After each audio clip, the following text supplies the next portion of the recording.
Bienvenue dans ce nouvel épisode de votre podcast dédié à l'actualité du bâtiment avec Batiweb. Votre émission est sponsorisée par Hello Artisan. Besoin de chantier sans perdre de temps? Hello Artisan vous propose des leads qualifiés en un clic. Inscrivez-vous sur www.helloartisan.fr et signez vos premiers devis dès cette semaine. C'est simple, rapide et efficace.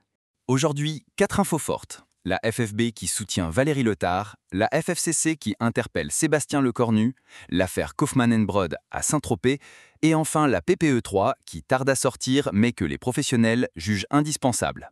On commence avec la Fédération française du bâtiment. Au lendemain de la nomination de Sébastien Lecornu comme Premier ministre, la FFB salue le travail de Valérie Letard au logement et appelle à sa reconduction.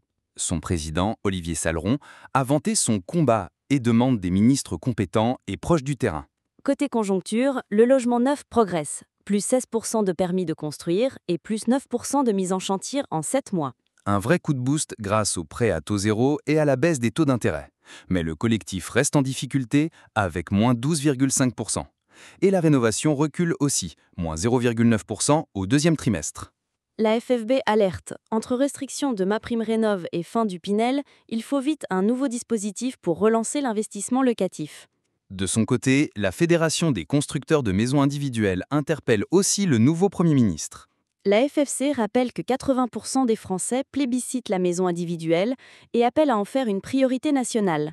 3 attentes principales, une stabilité fiscale et réglementaire, le maintien du prêt à taux zéro pour tous et plus de foncier constructible.